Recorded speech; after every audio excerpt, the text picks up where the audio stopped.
কেন্দ্রীয় নেতৃবৃন্দ, সামনে সমাগত সুধীবৃন্দ, আসসালামু আলাইকুম ওয়া রাহমাতুল্লাহ। আল মাউতু হাক্কুন, কুল্লু নাফসিন যায়িকাতুল মাউত। Death is the golden tide that offers the place of eternity. মৃত্যু হচ্ছে অসীমের তরতার স্বর্ণকারী।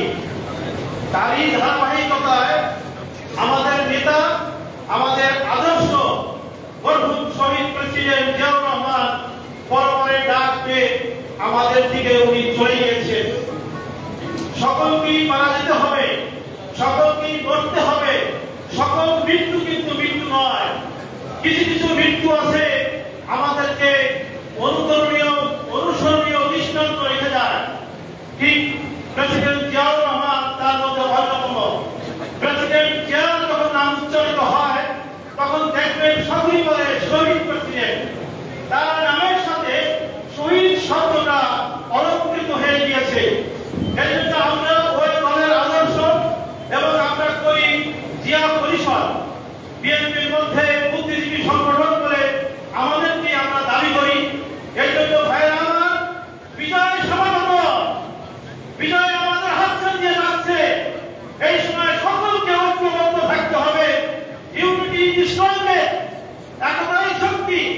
এই জন্য বর্তমান অন্তর্বর্তী সরকারকে আমি বলি, আপনারা ডান বামের কথা না বলে নির্বাচনের রোডম্যাপ ঘোষণা করেন, নির্বাচনের সুনির্দিষ্ট তারিখ দেন। তাহলে হবে আপনারা এই দেশের মাথার মুকুট, এই দেশের অসহায় কান্ডারি হিসাবে পরিচিত হবেন। তা না হয় আপনারা যেভাবে ভাব দেখাচ্ছেন, ওই চেয়ারে বসেছেন, আপনাদের চেয়ারের মোহে পেয়ে গেছে। ভাইরা আমার, 17 বছর আমরা নির্যাতনে ছিলাম, নিষ্পেষিত হয়েছি বিভিন্ন কারণে। আমরা অনেকেই অনেক ভাবে নির্যাতিত হয়েছি। এই জন্য আমরা এখন চাই নির্দিষ্ট রোডম্যাপ, সেই নির্বাচনের রোডম্যাপ অনুযায়ী আমরা যে যেখানে আছি সেই অনুযায়ী কাজ করব। আমরা সকলেই ভালো থাকি, সকলেই অন্তর দিয়ে জাতীয়তাবাদী দলের কাজ করি। এই বলেই আমি আমার বক্তব্য শেষ করছি। বাংলাদেশ জিন্দাবাদ, মরহুম শহীদ প্রেসিডেন্ট জিয়াউর রহমান অমর হোক, তারেক রহমান জিন্দাবাদ, বেগম খালেদা জিয়া জিন্দাবাদ, আরাফাত রহমান কোকো অমর হোক, জিয়া পরিষদ জিন্দাবাদ। ইনশাআল্লাহ সি ইউ অ্যাগেইন। আল্লাহ হাফেজ। ধন্যবাদ আক্তার ভাইকে। আমরা এই পর্যায়ে বক্তব্য শুনব ইসলামী আলিম বিশ্ববিদ্যালয়ের প্রো ভাইস চ্যান্সেলর, জিয়া পরিষদ কেন্দ্রীয় কমিটির যুগ্ম মহাসচিব প্রফেসর আবু জাফর খান। প্রফেসর আবু জাফর খান।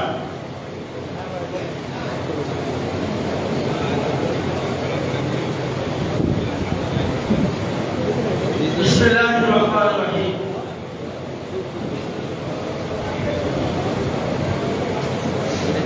শহীদ প্রেসিডেন্ট জিয়াউর রহমানের 44তম শাহাদাত বার্ষিকী উপলক্ষে জিয়া পরিষদ কর্তৃক আয়োজিত আজকের এই অনুষ্ঠানের সম্মানিত সভাপতি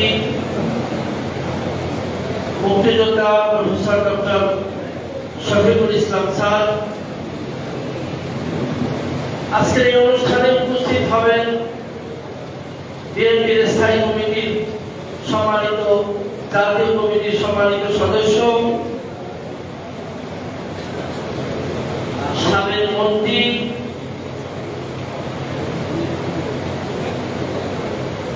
সজ্জন নেতৃত্ব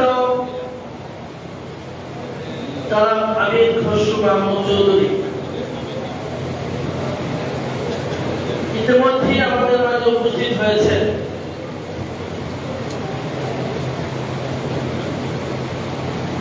যুব দলের সাবেক সভাপতি, চেয়ারপারসনের উপদেষ্টা অ্যাডভোকেট মোয়াজ্জেম হোসেন আলা,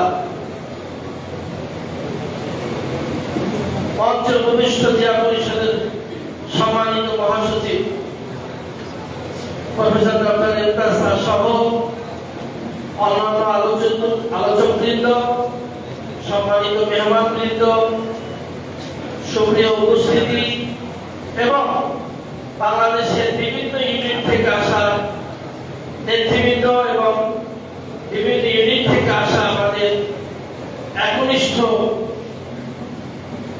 জিয়া পরিষদের সদস্যবৃন্দ, আসসালামু আলাইকুম ওয়া রাহমাতুল্লাহি ওয়া বারাকাতুহু।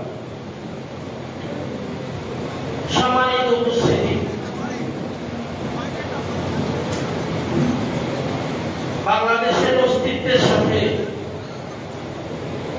একটি নাম বাংলা আনাচে কানাচে থেকে আপামর জনসাধারণের মুখে যে নামটি আমরা বারবার শুনে আসছি, সেই শহীদ প্রেসিডেন্ট জিয়াউর রহমানের অনেক গুণকীর্তনের মধ্যে একটি গুণ ছিল, অসম্ভব এবং সৎ ছিলেন। বাংলাদেশের এই নৌকা স্বপ্নদেষ্টা মহান ব্যক্তিত্বে সততা নিয়ে বাংলার এই 20 কোটি মানুষ কোনদিন প্রশ্ন তুলতে পারবে না। আমি আজকে বাংলাদেশের এই সময় বিগত বছরের দুঃসময় কাটিয়ে বাংলাদেশের বর্তমান সময়ের জন্য আমি দুই একটি কথা বলে আমি আমার বক্তব্য শেষ করব। বিভিন্ন নেতৃবৃন্দ, বিভিন্ন পর্যায়ের নেতৃবৃন্দ আপনারা যারা আসছেন, দেশ জুলাই আগস্টের মাধ্যমে ভিন্ন একটি আবহাওয়া তৈরি হয়েছে। মাত্র সংকট কাটেনি, প্রভাকাণ্ডা বেড়েছে। হাজার কিলোমিটার দূর থেকে বাংলাদেশের রাষ্ট্রনায়ক, আগামী রাষ্ট্রনায়ক জনাব তারেক রহমান আমাদেরকে যেভাবে সুসংগঠিত করেছেন, আপনার ইউনিট থেকেও আপনি সুসংগত করবেন। বিএনপি একটি গণতান্ত্রিক রাজনৈতিক দল, সামনে সেই গণতান্ত্রিক যুদ্ধে আমাদেরকে ভালো করতে হবে। সেই ভালো করার জন্য অপবাদমূলক যত প্রভাকাণ্ডা আছে সোশ্যাল মিডিয়ায়, আপনি আপনার জায়গা থেকে আপনার কর্ম দিয়ে সেটাকে রহিত করতে হবে। আমাদেরকে মনে রাখতে হবে, এই অনুষ্ঠান যেন শুধু অনুষ্ঠান সর্বস্ব না হয়। এখান থেকে আমাদের বিজ্ঞ আলোচকদের আলোচনা থেকে আমাদেরকে একটি মেসেজ দিয়ে যেতে হবে। ভারপ্রাপ্ত চেয়ারম্যান তারেক রহমান যে নিরলস প্রচেষ্টা চালিয়ে যাচ্ছে, বিগত বছরগুলোতে দলকে যেভাবে সুসংগঠিত করেছে, সেই দৃষ্টিভঙ্গিকে আপনি ধারণ করতে হবে। সেজন্য উনি যে স্লোগানটি দিয়েছেন, দিল্লি নয়, পিন্ডি নয়, নয় অন্য কোন দেশ, সবার আগে বাংলাদেশ, আমার মনে হয় এই স্লোগানই আমাদের যথেষ্ট হতে পারে আমার ইউনিটকে, আমার সংগঠনের দৃষ্টিভঙ্গিকে সেই আলোকে সাজানো। সততা নিষ্ঠা দিয়ে যেহেতু চিরভাস্বর হয়ে রয়েছে শহীদ প্রেসিডেন্ট জিয়াউর রহমান, আমাদের কর্মকাণ্ডের মধ্য দিয়ে প্রমাণ করতে হবে, আবার আমাদের সকলকে উজ্জীবিত হতে হবে। এই 20 কোটি মানুষের যে আকাঙ্ক্ষা, সে আকাঙ্ক্ষা পূরণের জন্য সকলের সুস্বাস্থ্য কামনা করে আমি অন্যান্য বিজ্ঞজনদের বক্তব্য থেকে আমরা শিক্ষা নেব সে আশাবাদ ব্যক্ত করে আজকের অনুষ্ঠান যারা আয়োজন করেছেন সকলকে ধন্যবাদ দিয়ে আমি আমার বক্তব্য শেষ করছি। আসসালামু আলাইকুম ওয়া রাহমাতুল্লাহি ওয়া বারাকাতুহু।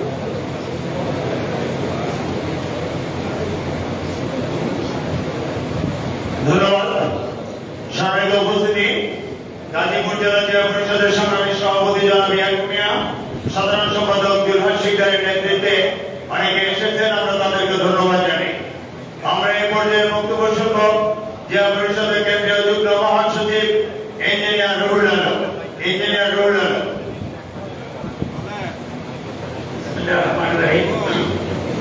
আজকে সভা সম্মানিত সভাপতি উপস্থিত বিশেষ অতিথি, জেলা পরিষদের সম্মানিত ব্যক্তিবৃন্দ, সাংবাদিক ভাই বোনেরা, আসসালামু আলাইকুম।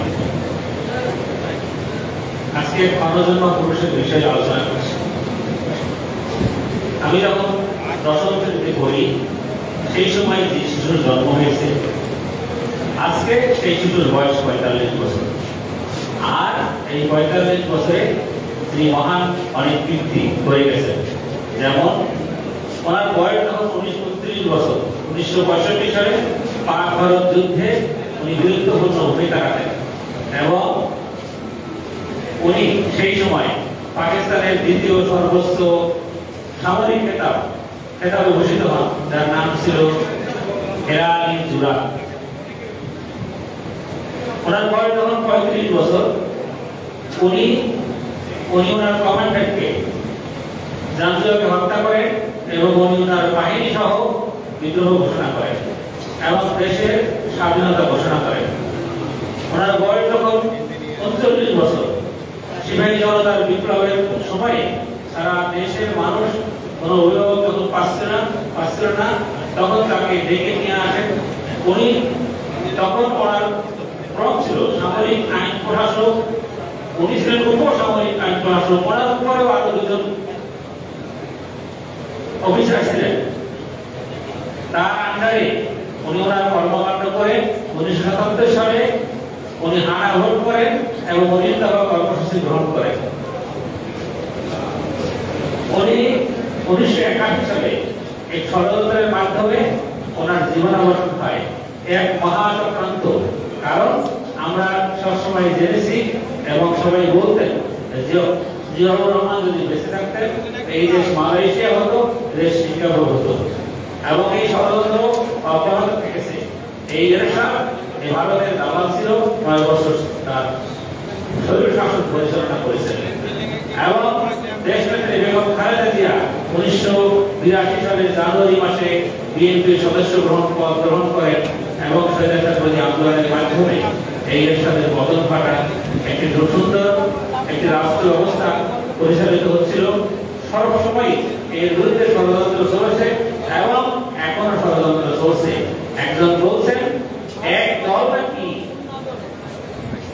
জুড়ে ডিসেম্বরের মধ্যে নির্বাচন চায়, আর উনি আর কাউকে দেখেন না। আমি বলবো জিয়া পরিষদের নেতৃত্ব যারা আছেন এই মহা ষড়যন্ত্রের মধ্যে আমাদেরকে সজাগ থাকতে হবে, যাতে করে এই দেশ আবার পথ হারা হয়, জাতি যেন বিব্রত হয়। সবাইকে ধন্যবাদ জানিয়ে আমি আমার বক্তব্য এখানে শেষ করছি। আল্লাহ হাফেজ। ধন্যবাদ ইঞ্জিনিয়ার রুবেল ভাইকে। সম্মানিত উপস্থিতি, আমাদের বক্তার পালা প্রায় শেষ দিকে। আমরা আমাদের প্রধান অতিথিও ইতিমধ্যে আসার জন্য প্রস্তুতি নিয়েছেন, পথে আছেন। আমরা এই পর্যায়ে বক্তব্য শুনব ইসলামিক বিশ্ববিদ্যালয়ের সিনিয়র প্রফেসর, সাবেক ছাত্রনেতা, জিয়া পরিষদ কেন্দ্রীয় যুগ্ম মহাসচিব জনাব তোজাম্মেল হোসেন।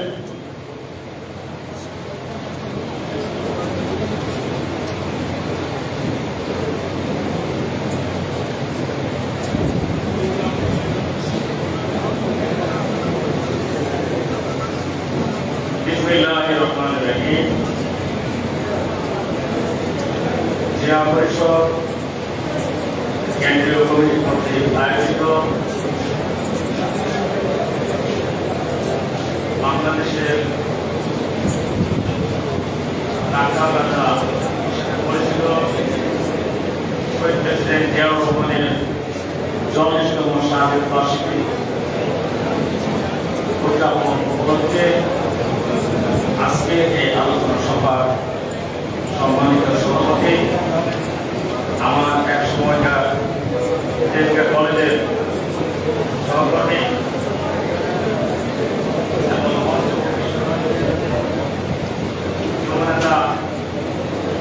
এবং ম্যাডামের উপদেষ্টা,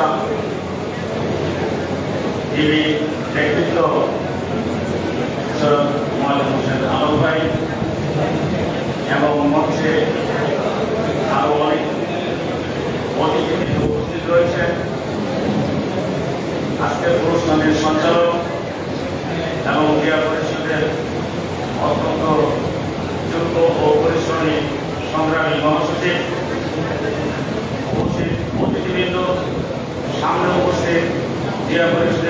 ইউনিটের নেতৃবৃন্দ, ইলেকট্রনিক ও প্রিন্ট মিডিয়ার সাংবাদিক ভাইরা, সবাইকে ইসলামী বিশ্ববিদ্যালয়ের পক্ষ থেকে শুভেচ্ছা এবং অভিনন্দন জানাচ্ছি।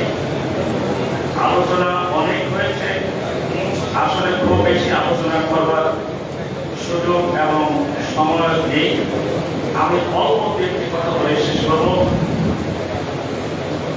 বাংলাদেশের ইতিহাসে জিয়া পরিবার, আমি মনে করি যে বাংলাদেশের মানুষের জন্য আল্লাহর পক্ষ থেকে একটি কি বলবো, আল্লাহর পক্ষ থেকে এক বড় নিয়ামত। শহীদ প্রেসিডেন্টের জিয়াউর রহমানের জন্ম না হলে আমরা স্বাধীন বাংলাদেশ পেতাম না। শহীদ প্রেসিডেন্ট জিয়াউর রহমানের জন্ম না হলে বহুদলীয় গণতন্ত্র পেতাম না। শহীদ প্রেসিডেন্ট জিয়াউর রহমানের জন্ম না হলে আধুনিক বাংলাদেশ আমরা পেতাম। তার সহধর্মী আপনার জানেন ৩০ মে যে কুচক্রী মহল জিয়াউর রহমানের ঈর্ষণীয় বিভিন্ন কর্মকাণ্ডে বাংলাদেশ সহ সারা বিশ্বব্যাপী জিয়াউর রহমানের যে নেতৃত্ব, এই নেতৃত্বকে যারা ভয় পেয়ে, যারা পিছনের দরজা দিয়ে ষড়যন্ত্র করে জিয়াউর রহমানকে হত্যা করেছিল, তাদের ধারণা ছিল যে এখানে জিয়াউর রহমানের বলিষ্ঠ কণ্ঠস্বদ্ধ হয়ে যাবে এবং বিএনপি এখানে শেষ হয়ে যাবে।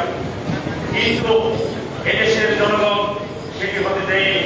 জিয়াউর রহমানের সেই উত্তরসূরি, সেই রান্নাঘর থেকে এসে বেগম খালেদা জিয়া তখন সেই বিএনপির হাত ধরেছিল এবং জিয়াউর রহমানের পরবর্তী কাজগুলো করবার জন্য তিনি হাতে নিয়েছিলেন কর্মসূচি। দীর্ঘ 9 বছর স্বৈরাচারী এরশাদের বিরুদ্ধে আন্দোলন করে এই বিএনপিকে আবারও ক্ষমতায় নিয়ে এসেছিলেন এবং আপনারা জানেন পরবর্তীতে আবারও ষড়যন্ত্র হয়। 2007 সালে আবারও হয় বিএনপিকে এই বাংলাদেশের মাটি থেকে নিশ্চিত করার ষড়যন্ত্র করা হয়। আজকে ভারপ্রাপ্ত চেয়ারম্যান কেন এসে ভারপ্রাপ্ত চেয়ারম্যানকে মেরে ফেলে দেওয়ার চক্রান্ত হয়েছিল। শহীদ প্রেসিডেন্ট জিয়াউর রহমানের সহধর্মী দীর্ঘ সময় বাংলাদেশের এই গণতান্ত্রিক আন্দোলনের জন্য জেল খেটেছেন। আজকে উনি মুক্ত, কিন্তু উনি শারীরিক, মানসিক বিভিন্ন দিক থেকে বয়সের ভারে অত্যন্ত নত হয়ে পড়েছেন। কিন্তু বাংলাদেশের স্বাধীনতা, সার্বভৌমত্ব এবং বাংলাদেশের জনগণের যে দীর্ঘদিনের আকাঙ্ক্ষা, গণতন্ত্রের কাছে উনি কখনোই মাথা নত করেনি। তার এই উত্তরসূরি, তার ছেলে বিএনপির ভারপ্রাপ্ত চেয়ারম্যান, বাংলাদেশ থেকে অনেক দূরে, শুধু লন্ডন থেকে দীর্ঘ স্বৈরাচারী শেখ হাসিনার দীর্ঘ 17 বছরের প্রচেষ্টা তিনি বন্ধ করে দিয়েছেন। বিএনপির একজন নেতা কর্মীকেও তিনি ক্রয় করতে পারেননি, একজন নেতা কর্মীকেও অন্যদিকে ব্যবহৃত করতে পারেনি। এটি আমাদের ভারপ্রাপ্ত চেয়ারম্যানের